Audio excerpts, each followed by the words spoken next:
Bonjour et bienvenue dans ce nouvel épisode des messages de la semaine. J'espère que vous allez bien et que tout se passe au mieux pour vous. Cette semaine, le message est encore un peu difficile à expliquer.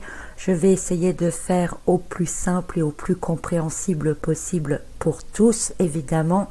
Mais j'avoue que j'ai mis un peu de temps à faire ce message de la semaine parce qu'il touche à une notion qui est très importante et en même temps mal comprise, mal interprétée dans la majorité des cas.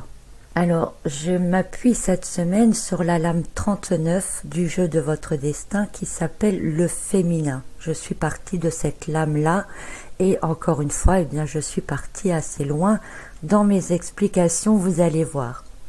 Donc cette lame, elle annonce la rencontre des opposés et des complémentaires, représentés par le yin et le yang, ici une réunification qui ensemble forme un tout cohérent et juste.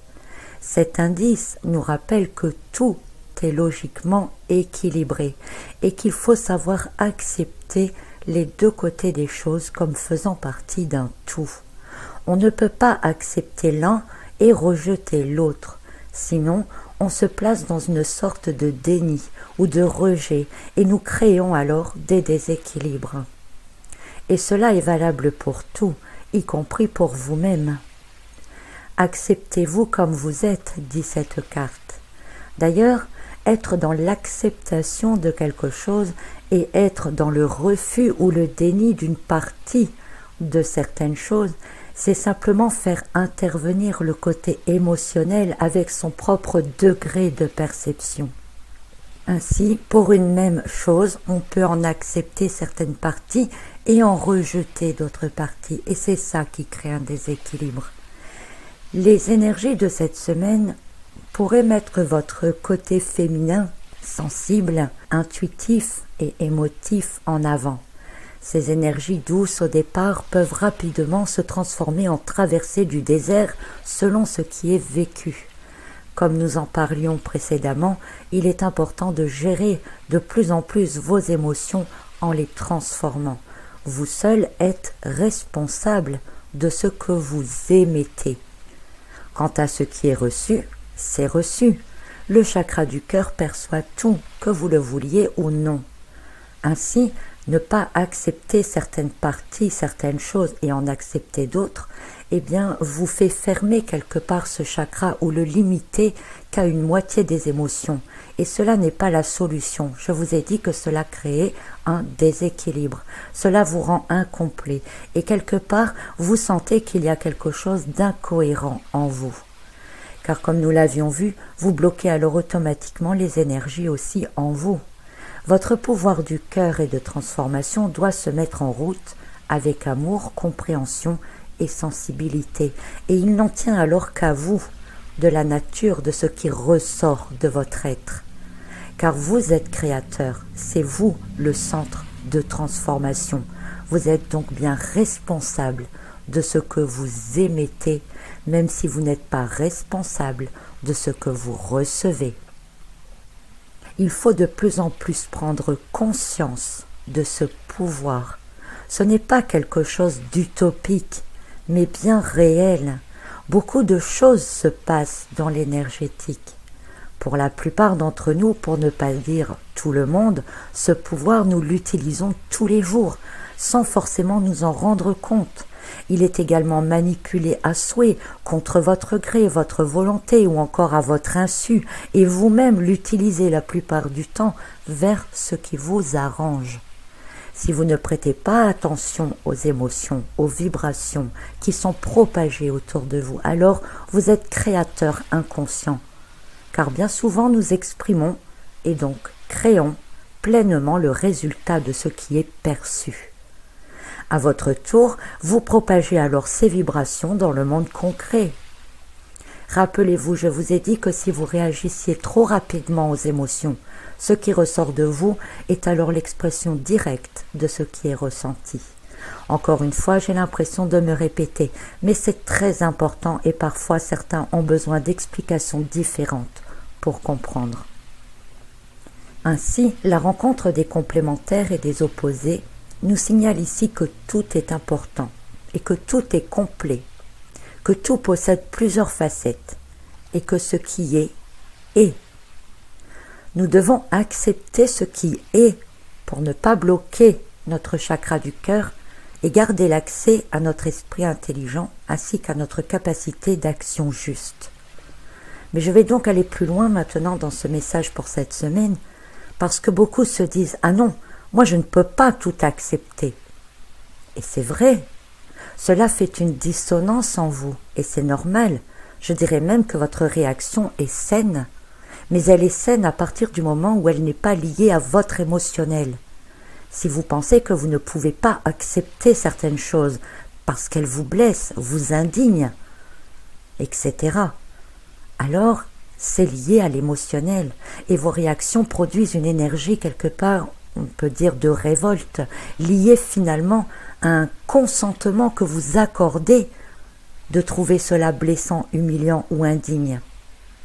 Si vous pensez que vous n'êtes pas d'accord avec certaines choses parce qu'elles ne rentrent pas dans le cadre de ce qui est acceptable pour vous, sans vous impliquer émotionnellement, vous vous élevez dans la conscience, c'est-à-dire que vous acceptez et reconnaissez que certaines choses qui peuvent être ignobles, pour l'exemple, sont. Mais vous ne consentez pas en ne répondant pas par des réactions émotionnelles. Vous pouvez alors répondre ou réagir avec intelligence. Cela peut sembler beaucoup de charabia pour certains, et peut-être avez-vous du mal à comprendre, et c'est normal. Il faut un temps d'intégration de ce que je suis en train de vous expliquer. Réécoutez si besoin. Il s'agit d'apprendre à réutiliser notre pouvoir intelligent au service de la création par la transformation.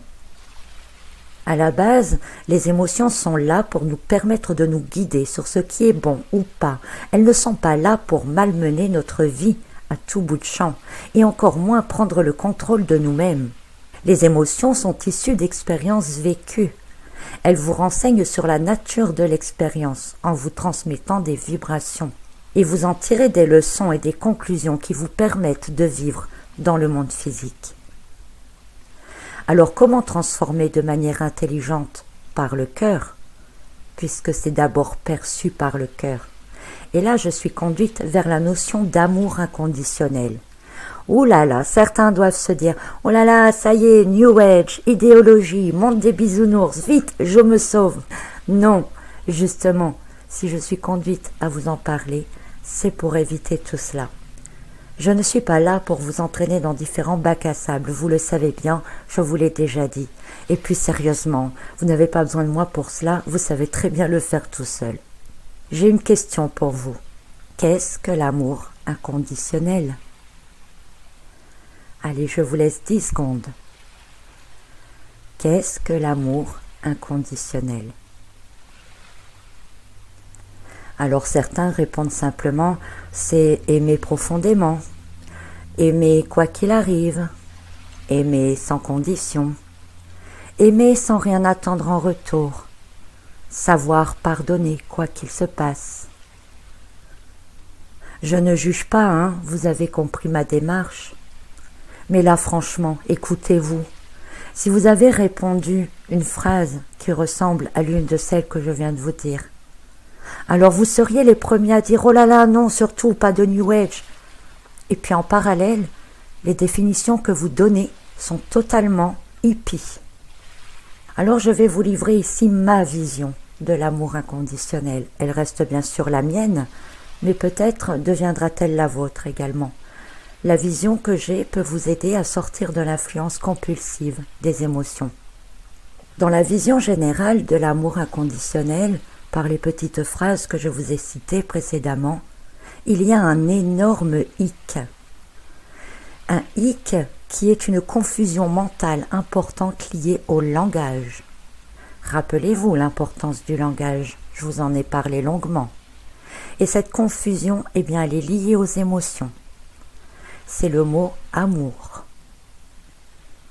En effet, vous pouvez remarquer que toutes les définitions que vous allez donner ou entendre comportent le mot aimer ou bien le mot pardonner.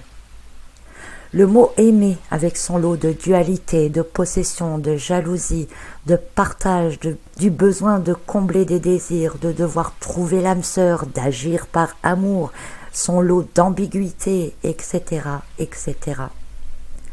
Et puis le mot pardonner, qui, bien que semble guérir et unir, finit par diviser. Oui, diviser. Pardonner divise. Car il y a celui qui pardonne et celui qui demande pardon. L'un est dépendant de l'autre ou l'un a un certain pouvoir sur l'autre. Et cela n'est pas juste non plus. Le pardon, entre parenthèses, ne devient équitable que lorsqu'il est adressé à soi-même. Car en se pardonnant soi-même, on rétablit un équilibre intérieur. Bref, c'est parce que vous avez les mots aimer et ou pardonner en tête ou inconsciemment dans votre tête que lorsque l'on vous dit d'être dans l'acceptation, dans la reconnaissance de ce qui est comme quelque chose qui est, eh bien c'est dissonant en vous. En effet, si vous associez amour inconditionnel au verbe aimer ou même pardonner, c'est sûr que vous ne le pouvez pas. Cela va à l'encontre totale de votre mental, de vos connaissances, de vos ressentis véritables et profonds. Car l'amour inconditionnel vu ainsi quelque part vous demande de faire comme si vous n'aviez rien vu, rien ressenti, de faire abstraction de ce qui vous semble mauvais, de ne voir que le côté positif des choses, de tendre l'autre joue quand on vous a blessé. Bref, tout le monde il est beau, tout le monde il est gentil, et vous, ça vous laisse dans une grande souffrance, une incompréhension. Vous ne pouvez pas comprendre comment on peut pardonner, comment on peut aimer même son pire ennemi. Et c'est normal, hein. Vous y arriveriez du premier coup, je penserais que vous n'êtes pas humain, ou que vous avez une faculté extraordinaire de vous voiler la face. En fait, l'expression « être dans l'acceptation de ce qui est » ou dans la reconnaissance de ce qui est ne veut pas dire tout accepter émotionnellement. Cela signifie simplement reconnaître que cela existe. À partir de maintenant, traduisez ces phrases New Age de être dans l'acceptation, être dans la reconnaissance par je comprends que c'est réel, que ça existe. Je vous explique. Être dans la compréhension, ça c'est l'expression qui fait toute la différence. Et c'est très important car être dans la compréhension est juste une prise de conscience mentale. La compréhension fait intervenir le raisonnement et non pas les émotions. Déjà, à partir de là, vous ne donnez pas de consentement. D'abord, réécoutez ces mots. Être dans l'acceptation, être dans la reconnaissance. Cela signifie bien, je prends pour moi, j'accepte, je donne mon consentement, je subis. Être dans la compréhension vous éloigne aussitôt du flot émotionnel. Être dans la compréhension indique que vous êtes capable de réfléchir, de raisonner et donc de trouver des solutions. Et comme vous le comprenez, sans faire de jeu de mots, si vous êtes capable de trouver des solutions, c'est que vous êtes capable d'identifier les problèmes. Être dans la compréhension de ce qui est, c'est reconnaître que tel ou tel problème existe, que telle ou telle chose est, elle est comme ceci ou comme cela, point. À partir de là, je peux transformer, car je peux réfléchir à ce qui peut être modifié, amélioré. Ainsi, en étant dans la compréhension de ce qui vous arrive comme vibration énergétique, permet de ne pas souffrir d'une émotion directe, de la ressentir, de la vivre et de la conscientiser. Revenons maintenant à l'expression d'amour inconditionnel. Mis à part les petites phrases que je vous ai citées plus haut, voici ce que j'ai pu trouver comme définition, on va dire entre guillemets, presque officielle. Entre guillemets, hein. Amour inconditionnel, apporter un sentiment d'affection sans condition et en toutes circonstances. Acceptation de l'autre sans limite. Alors personnellement, je traduis cela par accepter ou exiger de la part de l'autre ou des autres des choses qui dépassent des limites que je n'accepterai pas pour moi-même. Dans ce genre d'amour inconditionnel, finalement, soit je ne pense pas à moi, soit je suis égoïste. De plus, la première phrase, apporter un sentiment d'affection.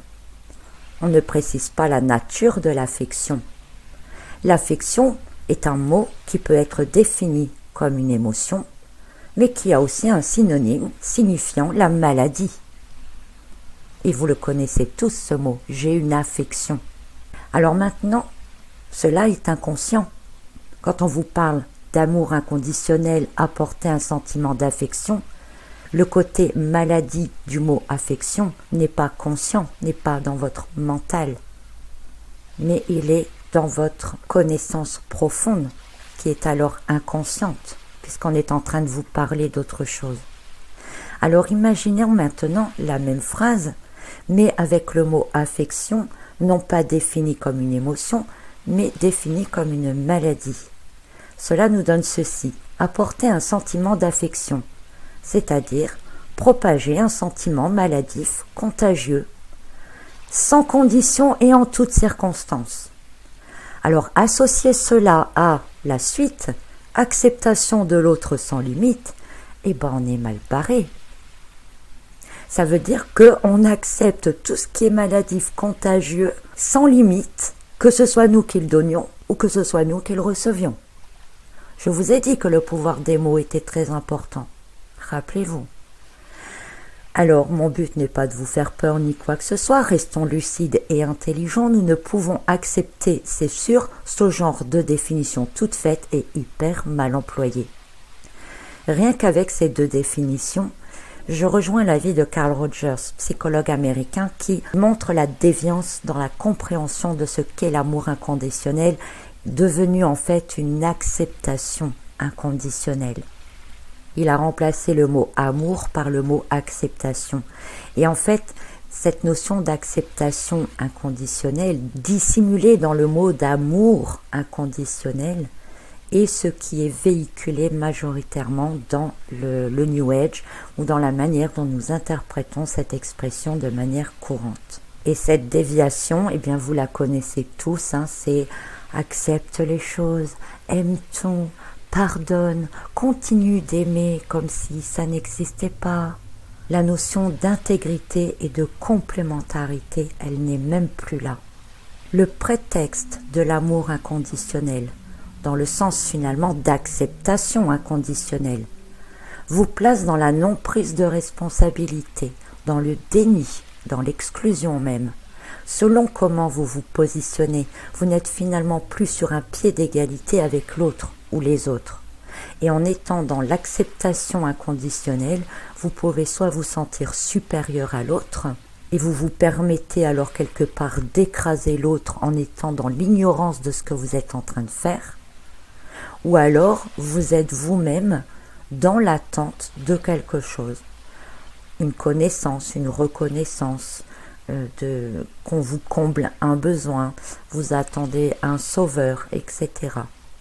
L'amour inconditionnel dans le sens de ce qu'elle est devenue, la manière où elle est comprise d'acceptation inconditionnelle, ne permet pas vraiment de réciprocité. Et elle entretient quelque part une relation de force entre dominé et dominant, entre celui qui donne et entre celui qui attend. Et on peut être dans l'un ou dans l'autre situation. Donc, c'est un peu dur à expliquer, j'avoue, j'espère que vous me suivez. L'amour inconditionnel, dans le sens New Age, on va dire, est en fait un rapport d'acceptation inconditionnelle qui crée une inégalité entre les êtres sous couvert d'être dans l'amour. Et dans cette croyance de l'amour inconditionnel, qui est en fait l'acceptation inconditionnelle, donc nous réagissons en gros comme des enfants. Nous souhaitons et attendons de l'autre qu'il ou elle comble tous nos besoins, qu'on l'admette ou pas. Et nous sommes prêts, bien entendu, à combler leurs besoins aussi. Et puis en fin de compte, on n'est jamais satisfait. On veut ou on exige toujours plus. Alors je rappelle rapidement que là-dedans, on oublie carrément l'amour de soi. Hein. Si nous sommes capables de combler l'autre, c'est que nous sommes capables de nous combler nous-mêmes, hein, au passage. Bref, l'amour inconditionnel, donc tel qu'il semble être compris et interprété, se situerait dans ce genre de phrase. Je t'aime même si tu ne m'aimes pas. Je te pardonne même si tu me fais du mal. J'aime tout parce que nous sommes tous un. Je t'accepte même si tu es différent. Note à moi-même. Ici, on admet que l'autre est différent. Différent. Pas vraiment. Aime-moi autant que moi je t'aime. Et j'en passe, j'en passe, j'en passe. On semble oublier que l'amour inconditionnel n'est pas que le bon côté des choses.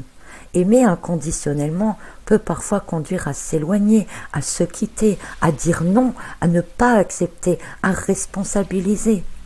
N'est-ce pas ce que sont censés faire les parents avec leurs enfants ? J'en reviens à la carte où l'on voit cette femme et cet enfant. L'amour d'une mère pour son enfant est, je pense, la meilleure définition de l'amour inconditionnel. La mère aime l'enfant, c'est quelque chose qu'elle ne peut pas décrire, c'est plus fort qu'elle. Et quoi qu'il fasse, dise, elle le trouvera génial, beau, magique, elle l'encouragera, l'aidera, elle n'attend rien en retour, elle souhaite juste que l'enfant grandisse, qu'il soit bien, qu'il évolue. Et la maman, parce qu'elle aime son enfant, eh bien parfois elle est obligée de dire non. Elle ne peut pas tout permettre à l'enfant, elle ne peut pas le laisser dépasser des limites, que ce soit envers elle, envers les autres ou même envers lui-même. Elle va lui apprendre le respect, le courage, elle le punira si besoin, elle l'acceptera le jour où il quittera la maison pour prendre son envol. Et même si émotionnellement cela peut paraître difficile, c'est en fait une joie pour elle. Le côté difficile du départ de l'enfant ou le côté difficile de devoir punir son enfant est lié aux sentiments et aux émotions, rien de plus. Mais le bien que cela fait au-delà de ça est lié à l'amour inconditionnel. Tout ce qui est côté difficile et émotionnel des actions de la maman envers son enfant pour l'apprendre à grandir, évoluer, est dans le côté égoïsme des sentiments. Alors que tout le reste est vraiment lié à la croissance, au bien-être, au développement de l'enfant. Certaines mamans sont même parfois contraintes à pousser leur enfant à voler de leurs propres ailes, à les pousser en avant, à se dépasser pour qu'ils puissent faire des choses, et tout cela par amour. Ceci n'est pas que propre à l'homme, hein, les animaux ont cet amour inconditionnel. L'amour inconditionnel ne doit pas exiger ou pardonner tout. Il ne peut pas accepter tout. L'amour inconditionnel doit être juste. L'amour inconditionnel n'est pas dans le sentiment amoureux comme on le pense. Le sentiment amoureux est dans l'acceptation inconditionnelle, dans la version New Age de l'amour inconditionnel. L'amour inconditionnel n'est pas dans l'acceptation de l'inacceptable sous prétexte de la présence du mot amour ou des verbes aimer ou pardonner. L'amour inconditionnel n'est tout simplement pas une émotion. L'amour inconditionnel est une intelligence. L'amour inconditionnel se trouve dans l'élévation des êtres. Ma définition personnelle actuelle de l'amour inconditionnel serait conscience intelligente permettant de comprendre les choses qui existent et d'y apporter des solutions d'élévation, de transformation, d'amélioration sans but personnel, mais dans le bien du plus grand nombre. L'amour inconditionnel devient plus qu'important dans notre notion de pouvoir de transformation. J'en reviens aux émotions ressenties, aux vibrations perçues par le chakra du cœur. L'amour inconditionnel en tant qu'agent de transformation ne vous demande pas de tout accepter. L'amour inconditionnel ne vous demande pas de tout aimer. L'amour inconditionnel ne vous demande pas de vous renier. L'amour inconditionnel ne vous demande pas d'ignorer. L'amour inconditionnel ne vous demande pas de tendre l'autre joue. L'amour inconditionnel ne doit pas vous rendre plus faible, ni vous donner de supériorité. L'amour inconditionnel vous demande d'observer avec intelligence et de voir comment vous pourriez aider à améliorer, faire grandir, rendre indépendant, de créer à partir de ce qui est. Comme toujours, je vous ai donné ma version des choses. Vous pouvez ne pas être d'accord, vous pouvez avoir vos propres opinions et réflexions, vous avez vos expériences et il n'y a pas qu'une seule vérité. Peut-être que le fruit de mes réflexions personnelles guidées par intuition ici permettent à quelques-uns de mieux comprendre, de voir les choses autrement ou de remettre certaines notions à leur place et de pouvoir ainsi se relancer sur votre propre chemin individuel en réglant au passage les quelques bugs de dissonance. Car il est vrai que l'on ne peut pas avancer sereinement sur le chemin de l'évolution de soi en pensant que l'amour inconditionnel vous dirige vers l'acceptation de tout et n'importe quoi. Vous-même vous sentez bien qu'il y a une dissonance à l'intérieur. L'acquisition de votre consentement est permanente. On vous donne l'impression de vous rabaisser dans cette version-là. Tu dois être dans l'amour inconditionnel si tu veux améliorer ton âme et ton karma. Vous voyez les menaces, vous voyez les non-sens, vous voyez le consentement volé. Je le répète, traduisez amour inconditionnel par compréhension intelligente et sans jugement, avec intention d'améliorer ce qui est. Je vous souhaite une très belle semaine à tous et à très bientôt pour un autre message.